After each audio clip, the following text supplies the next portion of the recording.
ఒకప్పుడు నరసాపురం ట్రైన్కి నరసాపురం నుండి తిరుపతి వెళ్ళే ట్రైన్కి అనమాట.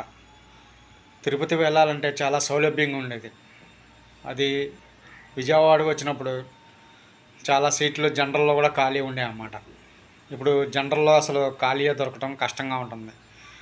ఎందువల్ల అంటే ఒకప్పుడు రిజర్వేషన్ టికెట్లు విజయవాడ నుంచి తిరుపతికి నరసాపురం బండికి చాలా బాగా ఫ్రీగా దొరికాయి అన్నమాట.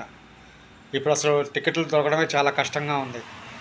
ఇది ఎందుకు ఇంత అధునాతన యుగంలో కూడా ఆ బండికి టికెట్లు దొరకట్లేదంటే ఇదేదో పెద్ద స్కామ్ అని నడుస్తుందని ఎవరికైనా అనిపిస్తూ ఉంటుంది అన్నమాట.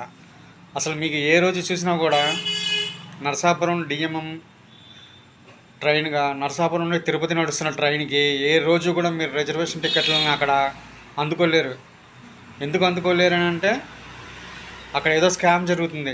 ఎవరు ముందుగా నా టికెట్లు కొనేసి తమ దగ్గర పెట్టుకుంటున్నారన్నమాట. ఇది ఐఆర్టీసీ గుర్తించాలి. ఇది గుర్తించి దీన్ని నివారించడంలో చాలామంది సామాన్యులకి రైల్వే రిజర్వేషన్ టికెట్లు దొరుకుతాయి నర్సాపూర్ డిఎంఎం తిరుపతికి అన్నమాట. అయితే దీన్ని ఐఆర్సీటీసీ పట్టించుకోకపోవడం వల్ల అసలు రిజర్వేషన్ టికెట్లు దొరక్క ఆ జనరల్ బోగిల్లో పడి చాలా దారుణంగా చాలామంది వెళ్ళవలసి వస్తూ ఉందన్నమాట. ఫ్యామిలీస్కి అయితే ఇలా వెళ్ళాలంటే చాలా ఇబ్బంది అనమాట. ఒకళ్ళ మీద ఒకళ్ళు ఎక్కి కూర్చున్నంత పరిస్థితిలో కూడా ఈ జనరల్ బోగీలు తయారైపోయినాయి అన్నమాట. దీన్ని ఐఆర్సీటీసీ ఆలోచించి దీనికి ఒక పరిష్కారాన్ని కనిపెట్టవలసిందిగా అందరూ కోరుకుంటున్నారు. తిరుపతి అనేది ఇప్పుడు ప్రతి ఒక్కళ్ళు అమితంగా ఇష్టపడుతున్నారు, అమితంగా వెళ్ళిపోతూ ఉన్నారన్నమాట. వెళ్ళిన వాళ్ళే వెళ్తూ ఉంటారు కూడా అన్నమాట.